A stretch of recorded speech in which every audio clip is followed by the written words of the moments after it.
For the civilized world, it is a shameful fact that nearly 2 billion people still defecate in the open.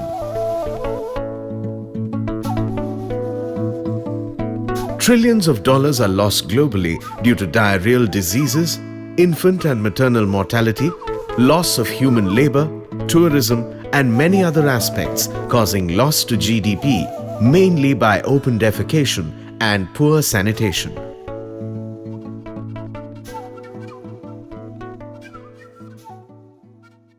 Open defecation is, in fact, both a result and cause of poverty in many third world countries. This vicious cycle of OD and poverty has been readily recognized by Madagascar and many other nations in Africa, Asia, and Latin America.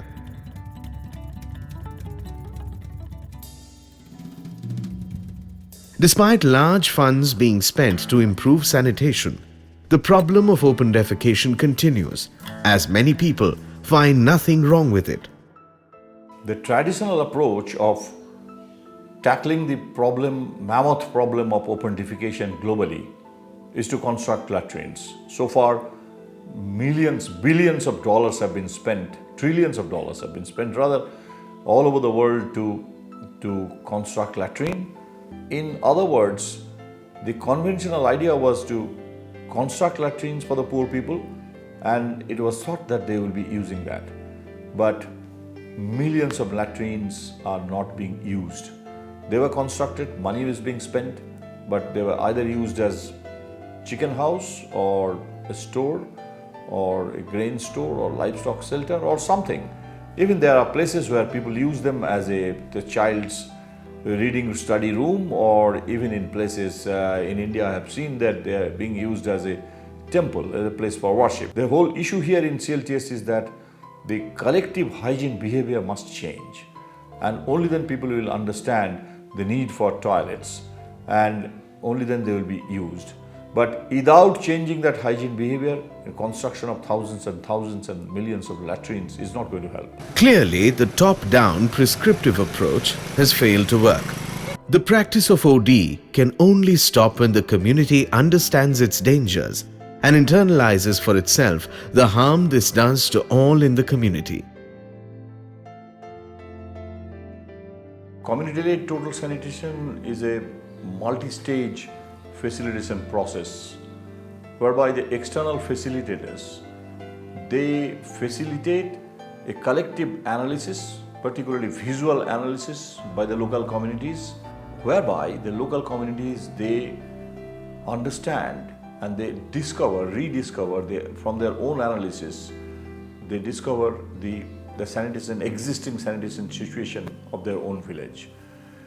And with this hands-off facilitation, facilitators only facilitate. Entire information analysis is generated by the local community who participates in making maps and transact works and all that.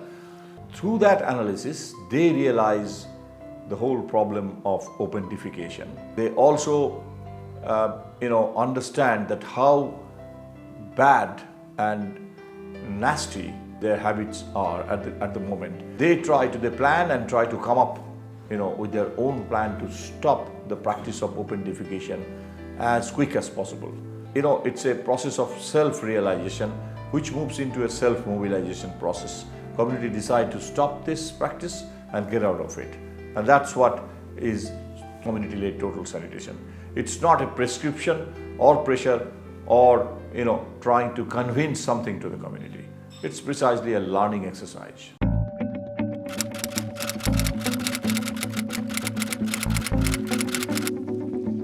The CLTS process begins after the climate setting and introduction.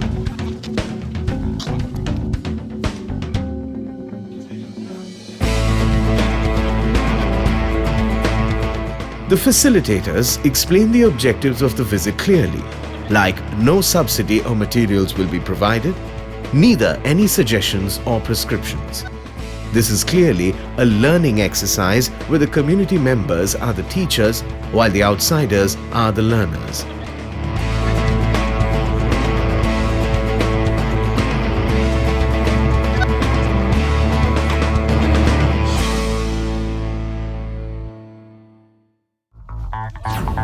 Once the objectives have been explained, children and adults are separated for the triggering exercises.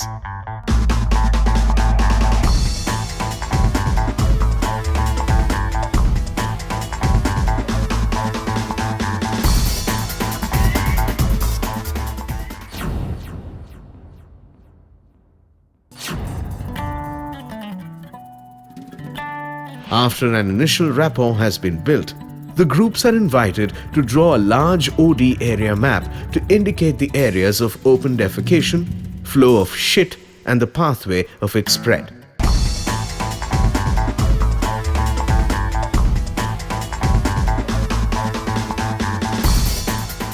On the ground map, the community indicates its place of open defecation, leading to calculation of shit on daily, monthly, and yearly basis. Finally, the CLTS facilitator helps the people calculate the health and economic costs of eating shit. While the subject is serious, the process can be a lot of fun.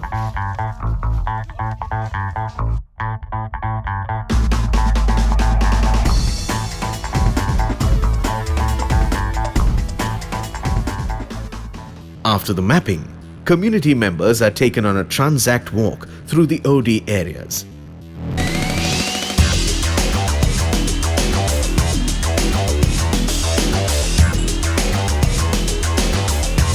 This usually awakens a sense of shame and disgust. Another participative method is the use of yellow powder to show how the feces travels back to contaminate food and water. Other colored powders indicate emergency defecation.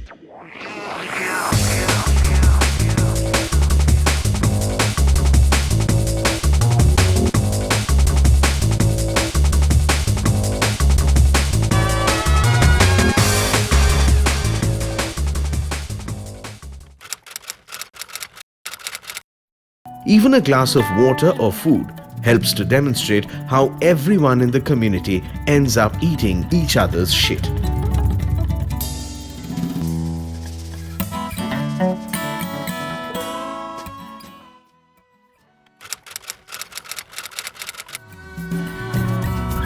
Now, the majority is convinced that it is best to build or share toilets.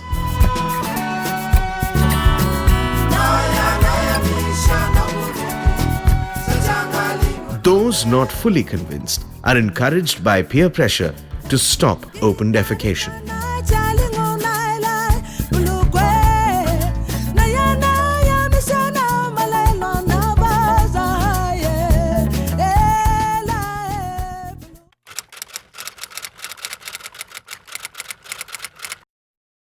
Even children play an important role by chanting slogans against OD.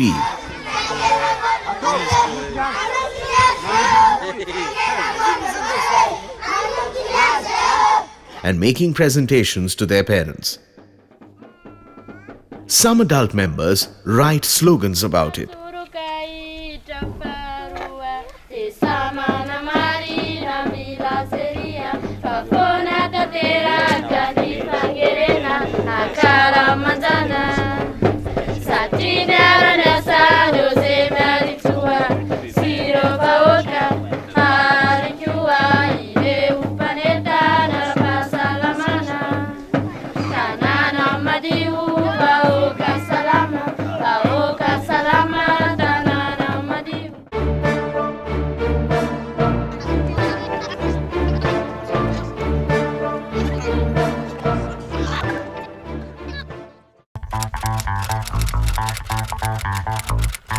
Some people who want to start digging pits immediately raise their hands.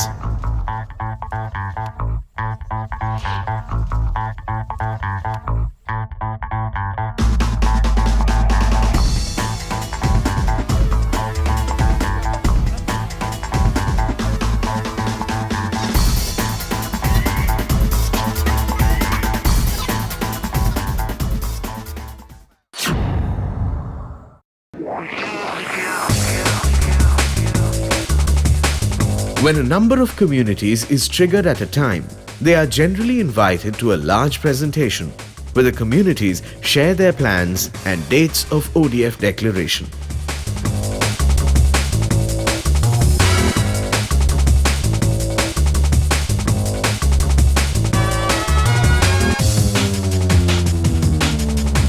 Community forms sanitation committee to implement the plan.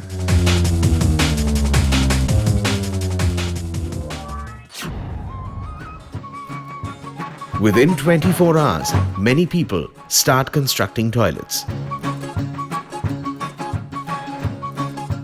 The video cameraman goes to record the initiatives of early beginners and interviews them.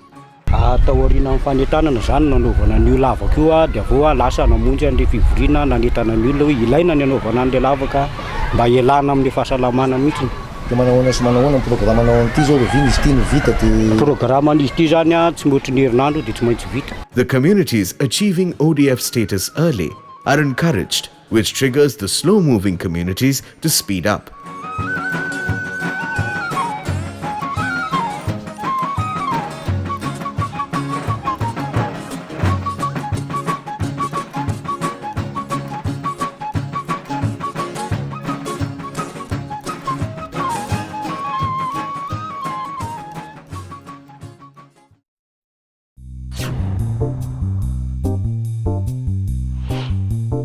The external facilitators and natural leaders monitor the progress of ODF in villages.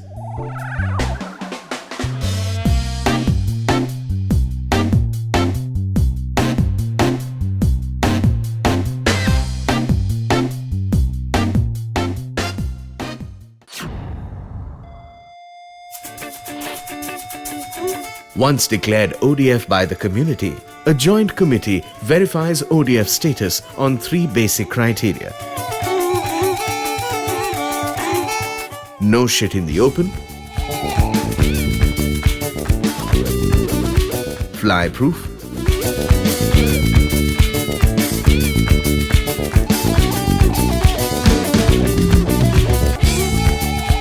hand-washing station with every toilet using soap or ash. ODF community ensures that everyone washes hands with soap or ash.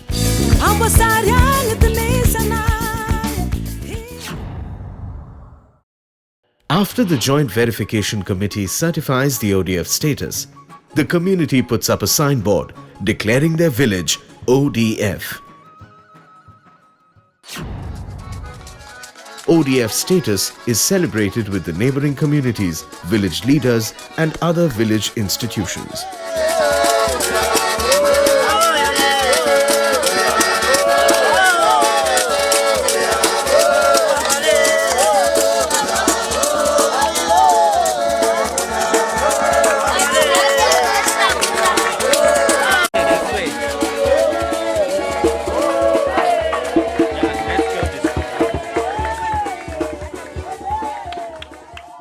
Communities in rural Madagascar have been changing their collective hygiene behavior practice rapidly, paving the way for a holistic social and economic development.